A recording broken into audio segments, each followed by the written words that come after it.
आपका जी बिजनेस की खास पेशकश में। हम इस समय मौजूद हैं IIM अहमदाबाद में और इस बजट कॉन्क्लेव में हम बात करने वाले हैं इंडिया स्टोरी की। और क्या ये बजट वाकई एक ऐसा बजट होगा जो कि इंडिया स्टोरी को और आगे बढ़ाएगा या फिर एक नई दिशा दे पाएगा। और इसीलिए हमारा थीम है जेन नेक्स्ट बजट। हमारे साथ इस बातचीत में शामिल होने के लिए apart from the IIM students कुछ बहुत ही ख़ास मेहमान हैं जो कि हिस्सा रहे हैं इंडिया स्टोरी का, और जो फ़िलहाल भारत में अलग अलग कैंपेन्स चल रहे हैं, चाहे वो मेक इन इंडिया हो, डिजिटल इंडिया हो, stand up India, startup India, कहीं ना कहीं इन सब से जुड़े हुए रहे हैं। तो सबसे पहले please give a huge round of applause to all our panelist. हमारे साथ प्रोफेसर धीरज शर्मा है, फैकल्टी मार्केटिंग फ्रॉम IIM। हमारे साथ श्री पराग देसाई हैं फ्रॉम वाघ बकरी ग्रुप। मेरे साथ मिस्टर RS सोरी हैं, मैनेजिंग डायरेक्टर अमूल। श्री पीरूज खंबाता हैं, चेयरमैन रसना ग्रुप। और साथ ही मेरे साथ निखिल साहनी है, ग्रुप प्रेसिडेंट यस बैंक। तो इनसे हम ये जानने की कोशिश करेंगे कि आखिरकार ये बजट क्या वाकई एक गेम चेंजिंग बजट साबित होगा या नहीं। मिस्टर सोरी, मैं पहला सवाल आपसे पूछना चाहूँगा, और इसका जो पहला सवाल आपसे पूछने का मेरा मकसद है वो इसलिए है कि बजट से पहले ही एक इतना बड़ा इवेंट हो चुका है कि which is like once in a life time event. उसकी इम्पैक्ट अभी भी फील हो रही है, बजट के बाद भी फील होगी, लेकिन in the wake of this demonetization और अब जो बजट आने वाला है, क्या उम्मीद करनी चाहिए? Because this is just one part of the story, demonetization. अब उसका जो कंक्लूसिव पार्ट है उसे हम इस बजट में देखेंगे। क्या लगता है आपको? देखिए, मैं ये जो बजट की एक्सपेक्टेशन एक किसानों के एम्प्लॉय होने की हिसाब से कहूँगा, क्योंकि भारत में अभी भी 70% लोग गांव में रहते हैं, और उन 70% में से जो गांव में रहते हैं 82% लोग लैंडलेस या मार्जिनल फार्मर हैं, और वो उनकी ज़्यादा इनकम एनिमल हस्बेंड्री से आती है। डीमोनेटाइजेशन का एक तरह से तो इम्पैक्ट हमारे किसानों के लिए अच्छा रहा कि आगे जो उनको कैश पेमेंट मिलता था, दूध बेचते थे हमारी सोसाइटी को, तो उसमें ट्रांसपेरेंसी नहीं थी। तो अभी वो पैसा उनके बैंक अकाउंट में जा रहा है, तो सिस्टम में ट्रांसपेरेंसी आई है। एक सेविंग नहीं होती थी, हर हफ्ते पैसा मिला, खर्च कर दिया, अभी थोड़ी जितना ज़रूरत है उतना ही निकाल रहे हैं। और तीसरा उनको जो फ़ायदा हुआ है कि क्रेडिट हिस्ट्री बन रही है बैंक में। उनको लोन लेना पड़ेगा तो किसी लैंड लॉर्ड के पास नहीं जाएंगे, किसी जो लोकल मनी लैंडर होता है उसके पास नहीं जाना पड़ेगा, बैंक से 20, 30, 40 हज़ार डिपेंडिंग ऑन आपकी क्या क्रेडिट वर्थिनेस मिल जाएगा। पर एक बहुत ही यूनिक जो हमारे सामने प्रॉब्लम आ रही है वो मैं आपको बताता हूँ। आपको मालूम है कि इंडिया में कृषि के ऊपर इनकम टैक्स नहीं है, बट वही किसान जिसके पास बिल्कुल ज़मीन नहीं है या आधा एकड़ ज़मीन है, पर उसके पास अगर 2 गाय और 2 भैंस हैं और उसकी जो आमदनी है वो कृषि में क्लासीफाइड नहीं होती, उसके ऊपर इनकम टैक्स है। आगे क्या होता था, यही किसान दूध देता था मंडी में, कैश पैसा मिलता था, कोई हिसाब किताब नहीं रखता था। अभी क्योंकि पैसा सब बैंक के थ्रू आएगा, तो उसकी क्रेडिट हिस्ट्री है, बैंक में उससे ट्रांजैक्शन है, तो अगर साल के एंड में मान लीजिए किसी किसान ने 10 लाख रुपए का दूध दिया, तो समझिए वो तो प्रॉब्लम में आया ही आया, क्योंकि उसको अपनी रिटर्न फाइल करनी पड़ेगी और उस बेचारे को मालूम ही नहीं इनकम टैक्स रिटर्न होती क्या है। तो एक सबसे बड़ी हमारी ये जो गुजारिश रहेगी फाइनेंस मिनिस्टर से कि प्लीज़ फॉर गॉड सेक पशुपालन को भी कृषि में इंक्लूड कीजिए। ये पशुपालन वो करता है जिसके पास ज़मीन नहीं होती, जिसके पास और कोई इनकम का ज़रिया नहीं होता। आप अमीर किसानों को जिसके पास 50 एकड़ ज़मीन, 100 एकड़ ज़मीन है, वो टैक्स नहीं दे रहा, और जो 2 या 4 जानवर या 5 जानवर रखेगा उसको इनकम टैक्स के दायरे में आना पड़ेगा। ये बड़ा ही इंटरेस्टिंग पॉइंट है, इस पर हम आगे और भी बात करेंगे। लेकिन पीरूज, मेरा अगला सवाल आपसे होगा, आप मतलब जब मेक इन इंडिया किसी के मन में भी नहीं था, तब से आप मेक इन इंडिया स्टोरी का हिस्सा रहे हैं। In a way you can say you are the pioneer. और अब जो ये बजट है, इसे देखने के 2 तरीके हैं कि एक तो ये बड़ा ही बोरिंग और नॉन इवेंटफुल बजट हो, बिकॉज ऑलरेडी इतना बड़ा इवेंट हो गया है, सो गवर्नमेंट में वांट टू मेंटेन स्टेटस को। जो दूसरा तरीका है वो ये है इसे देखने का कि एक बहुत बड़ी अपॉर्चुनिटी है सरकार के सामने कि इतने सालों के slow down, slack, lack of investment के बाद कोई ऐसा विजन स्टेटमेंट आया इस बजट में which can give you a road map आने वाले एटलीस्ट 5 से 10 सालों के लिए। पॉसिबिलिटी है क्या इसकी? जो सुनामी आता है ना, वो अर्थक्वेक के बाद आता है, so we can probably hope for a tsunami of a budget. So you मेरा think ये मानना है। demonetization was earthquake? No, let me give me one simple thing. Demonetization is part of the process of the new India. Our PM has a vision. He wants to take towards new India, and I believe that we all Indians will have to be part of this. एक vision का हमको part बनना पड़ेगा. आज महात्मा गांधी ने एक जमाने में स्लोगन दिया इंडिपेंडेंट इंडिया का. People became part of it. People left their houses, people left their jobs, people left education and came on the streets. They didn't think at that time what will happen. So I think sometimes we have to consider something as national agendas, and we all have to be part of a national agenda. So to that extent, if you ask me, a cashless society एक national agenda है, और हमको इसका part होने में सबसे बड़ा फायदा ये है कि उससे एक वाइट इकोनॉमी डेवलप होगी. एक डेवलपिंग इकोनॉमी में वाइट इकोनॉमी डेवलप होने से फायदा होगा, टैक्स कम होना चाहिए. और ये सबसे बड़ा फायदा ये हो सकता है कि ये बजट में अगर अनाउंस करें, आप खाली एनिमल हस्बेंड्री की बात कर रहे हो, मैं तो कहता हूँ 10 लाख के तक कोई टैक्स नहीं होना चाहिए, कोई टैक्स नहीं, because that's what people want. Because ये अगर वाइट इकोनॉमी होगी तो people will pay more taxes, everybody will come in the tax net. तो कम कैसे होगा कि they should increase the exemption slab. और मेरा मानना है ये होने जा रहा है. मैं ये मानता हूँ एग्जेम्पशन स्लैब आना चाहिए to salaried employees also, because वो सैलरीड एम्प्लॉय बिल्कुल ऑनेस्ट टैक्स पेयर है, उसका तो कोई खर्चा भी नहीं डाल सकता है, वो तो उसका तो टीडीएस कट के आता है. तो सैलरीड वाले को भी आना चाहिए, एनिमल हस्बेंड्री वाले को भी आना चाहिए, फूड प्रोसेसर को भी आना चाहिए. छोटे छोटे फार्मर फूड प्रोसेसर भी है, वो भी फूड प्रोसेसिंग करते हैं, उनको भी टैक्स नहीं लगता.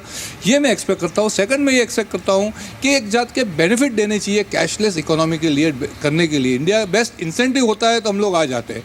Late there be incentives for cashless transactions and let there be disincentives for cash transaction. कि भाई आप कैश से पैसा उपाड़ोगे तो आप आधा 1% 2% टैक्स देना, भले आप TDS के वापस उसको क्रेडिट कर लो. तो मैं एक्सपेक्ट करता हूँ कि एक बड़ा रिवॉल्यूशन ये बजट में आएगा कि कैशलेस इकोनॉमी के सपोर्ट के लिए, टैक्स रेशनलाइजेशन के लिए, और एक disincentive to put it that way for a cash economy. ये मैं आगे देख रहा हूँ. मैं काफ़ी बहुत भी सोच रहा हूँ बजट में आने वाला है. आप मेरे को 2 मिनट दो तो भी बोल सकता हूँ मैं. या प्लीज प्लीज प्लीज. तो ये एक मेरे को लग रहा है कि ये आने वाला है and we should be ready. तो एक छोटा नहीं समझना बजट में. सेकंड, मेरे को मानना है कि manufacturing India, digital India, startup India, ये सब स्लोगन नहीं है. ये सब में हम सबको जुड़ना है. ये हमको इसको पार्ट एंड पार्सल अपनी लाइफ का बनाना है. कि यंग लड़के आज IIM में वो सोचे कि हम कैसे अपना यूनिट खुद स्टार्टअप ही कर देवे, उसमें ज़्यादा फ़ायदा है. अभी फूड प्रोसेसिंग का सेमिनार में अटेंड करके आ रहा हूँ. मैंने यंग लड़के थे वहाँ, काफ़ी थे, स्टूडेंट ज़्यादा थे. मैंने उनको बोला कि बेस्ट स्टार्टअप फूड प्रोसेसिंग का है, उसमें सब्सिडी है मैक्सिमम है, 75% वैट बाकी है. You can make back. जो पैसा डालोगे 1 साल में वापस आ जाएगा. फूड प्रोसेसिंग में, IT में नहीं आएगा, 1 साल में वापस आएगा. IT में 10-10 साल तक पैसा नहीं मिलते. तो मेरा हिसाब से स्टार्टअप को बेनिफिट के लिए आई एक्सपेक्ट कि ये बजट में काफ़ी कुछ आएगा. सेम वे मेरा ये मानना है कि मैन्युफैक्चरिंग इकोनॉमी को बढ़ाने के लिए, मैन्युफैक्चरिंग सेक्टर को बढ़ाने के लिए ये बजट में मैं बहुत सा एक्सपेक्ट करता हूँ. क्योंकि अगर खाली स्लोगन बनाएंगे तो कोई काम नहीं होने वाला है. तो मेरा ये मानना है कि जो जो कैंपेन है वो चीज़ में कैसे मैक्सिमम बेनिफिट मिल सके, और वो बेनिफिट में ये बजट में देख रहा हूँ. और सबसे बड़ा जो हम लोग ने गुजारिश भी की है कि एक्सपोर्ट को बढ़ावा दिया जाए. और एक्सपोर्ट को बढ़ावा देने के लिए एक जमाना आ जाए जिसपे कोई टैक्स नहीं था एक्सपोर्ट पे. आप सबको याद होगा. अब वो तो वापस नहीं आ सकता, पर जो आ सकता है ये आ सकता है कि आप जो भी एक्सपेंस करें डेवलपमेंट ऑफ इंडिया ब्रांड, अपने ब्रांड के लिए अब्रॉड, उस पर आपको कैसे डबल डिडक्शन बेनिफिट मिले. जो आप इम्पोर्टेड टेक्नोलॉजी अगर लाए तो उसमें कैसे आपको फ़ायदा मिले, कैसे R&D में, इनोवेशन में ज़्यादा आपको डेप्रिसिएशन बेनिफिट मिले, accelerated depreciation for machineries which are very high tech, वो कैसे मिले. ये हमने पूरे मैन्युफैक्चरिंग के लिए जो फूड सेक्टर का जो मैंने एक बजट का सबमिशन दिया हुआ है, पूरे मैन्युफैक्चरिंग और मेक इन इंडिया को कैसे आगे बढ़ाया जाए उसके पूरे सबमिशन हमने दिए, खास करके एक्सपोर्ट के. और रही डिजिटल इंडिया की बात, डिजिटल इंडिया तो एक रियलिटी बनने जा रहा है. और ये बनने के लिए एक सबसे बड़ा गवर्नमेंट ने जो कदम लिया है वो काफ़ी चीज़ें एक रियायतें दी. आपको कदाच मालूम होगा गवर्नमेंट ने अभी 100% FDI अनाउंस कर दिया इन फूड रिटेल. और साथ में उन्होंने ई-कॉम को भी दे दिया. सो उसका मतलब हुआ कि अगर कोई भी आज बड़ा रिटेलर खुद ब्रिक एंड मॉर्टर दुकान डालेगा तो वो उसको FDI परमिटेड नहीं है. पर अगर वो डिजिटल स्टोर बनाता है, इमेजिन डिजिटल स्टोर बनाता है, तो there is 100% FDI allowed. Of course the products have to be made in India. अब आप सोचो ये बड़ा रिफॉर्म आ गया है. इसको हेल्प करने के लिए आई एम एक्सपेक्टिंग बाकी many such type of announcements in the budget also. और थर्ड जो मैं अनाउंस सोच रहा हूँ और जो आने वाला है वो है PPP mode in social sector development. आज अहमदाबाद में ये इंस्टीट्यूट बेस्ट इंस्टीट्यूट है. इसकी नींव किसने रखी? प्राइवेट सेक्टर ने, बिजनेसमैन ने. अहमदाबाद की बेस्ट हॉस्पिटल्स है, बेस्ट एजुकेशन है, बेस्ट एनजीओज है, वो कौन नीम है? इंडस्ट्रियलिस्ट। अर्थक्वेक आया था गुजरात में, सबसे पहले कौन पहुंचे थे? एनजीओ। एनजीओ कौन? बिजनेसमैन। तो ये जो पीपीपी मोड में मैं एक्सपेक्ट कर रहा हूँ कि ये बजट में आएगा, lot of benefits in terms of deductions, in terms of income tax benefits, in terms of benefits to encourage more people के जो 2% CSR पैसा भी स्पेंड करे, ये भी मैं सोच रहा हूँ। That sounds like a dream budget. लेकिन निखिल, ये जो आएगा लेट्स होप सो तो ये वाकई एक जेन नेक्स्ट बजट साबित होगा। लेकिन ये जो कैश पर कैश ट्रांजैक्शन, उसे आई वोंट से पनिश करने की बात है, लेकिन उसे थोड़ा और एक्सपेंसिव बनाने की जो बात हो रही है, आपको लगता है इतने बड़े कदम के बाद डिमोनेटाइजेशन के, वो पॉलिटिकल रूम होगा सरकार के पास कि इस बजट में ऐसा कुछ करे? आइडियलिस्टिक सिनेरियो में कहा जा सकता है कि ऐसा होना चाहिए, but is there a possibility?